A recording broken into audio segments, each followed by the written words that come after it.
అల్లూరి సీతారామరాజు జిల్లా చింతూరు డివిజన్ ఆదివాసీ గిరిజనులు ఆందోళన వ్యక్తం చేశారు. ఆదివాసీ స్పెషల్ డిఎస్సి నోటిఫికేషన్ విడుదల చేయాలని కోరారు. జీవో నెంబర్ 3 పునరుద్ధరణకు రాష్ట్ర ప్రభుత్వం ఆర్డినెన్స్ జారీ చేయాలని డిమాండ్ చేశారు. దగా డిఎస్సి వద్దు, ఆదివాసీ డిఎస్సి కావాలి అని అన్నారు. ఇక ఆదివాసీ గిరిజన సంఘం అల్లూరి జిల్లా కమిటీ ఆధ్వర్యంలో మన్యం బంద్కు పిలుపునిచ్చారు.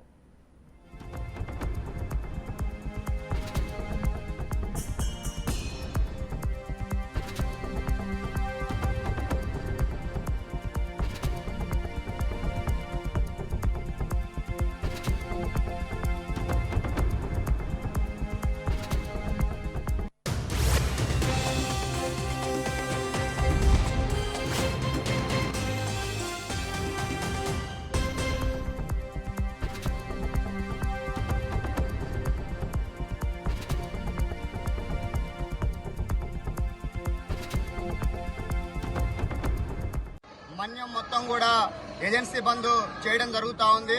ఎందుకంటే జగన్మోహన్ రెడ్డి ప్రభుత్వం దగా డిఎస్సి కేటాయించింది. ఆ దగా డిఎస్సి వద్దు, మాకు మెగా డిఎస్సి కావాలి.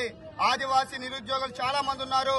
ఈ రోజు జీవో నెంబర్ 3ని కూడా చట్టబద్ధత కల్పించాలని చెప్పేసి, అదేవిధంగా స్థానిక ఆదివాసీలకు 100% ఉద్యోగాలు ఏజెన్సీలో స్థానికంగా ఉన్నటువంటి ఆదివాసీలకే ఇవ్వాలని చెప్పేసి తదితర డిమాండ్స్ తోటి మన్యం బంద్ చేయడం జరుగుతూ ఉంది.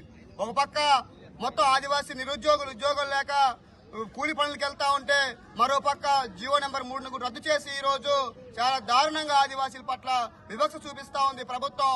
అందుకే మేము డిమాండ్ చేస్తా ఉన్నాం, తక్షణమే ఏదైతే టీఎస్సీ తీర్మానం చేసిందో ఆ టీఎస్సీ తీర్మానాన్ని అసెంబ్లీలో ఆర్డినెన్స్ రూపంలో జారీ చేయాలని చెప్పేసి, ఆర్డినెన్స్ తీసుకురావాలని చెప్పేసి కూడా రాష్ట్ర ప్రభుత్వం దగా డిఎస్సి పేరుతోటి 6,100 పోస్టులు తీసుకొచ్చింది.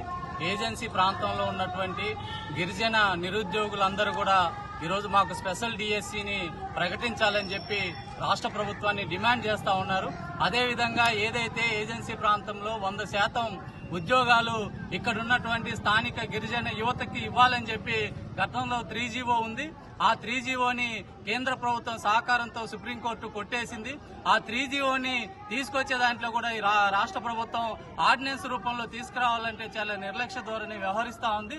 దీన్ని వ్యతిరేకిస్తూ జీవో నెంబర్ 3ని ఆర్డినెన్స్ రూపంలో తీసుకురావాలని చెప్పి, ఏజెన్సీ స్పెషల్ డిఎస్సిని ప్రకటించాలని చెప్పి, ఈరోజు పోలవరం నిర్వాసితులకు నష్టపరిహారం చెల్లించాలని చెప్పి, పోలవరం అదేవిధంగా చట్టబద్ధత కల్పించి స్పెషల్ డిఎస్సి పేరుతో గిరిజన యువతకి ఉద్యోగ అవకాశాలు కల్పించాలని చెప్పి ఏజెన్సీ మన్యం బంద్ రాష్ట్ర వ్యాప్తంగా విజయవంతమైంది. అందులో భాగంగానే రంపచోడవరంలో కూడా ఈ బంద్ని గిరిజన యువత అంతా కూడా విజయవంతం చేయడం జరిగింది.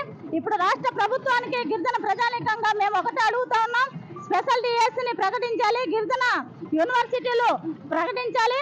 అందులో భాగంగానే ఏజెన్సీ ప్రాంతాల్లో ఉన్నటువంటి 170 చట్టాన్ని పకడ్బందీగా అమలు చేయాలి.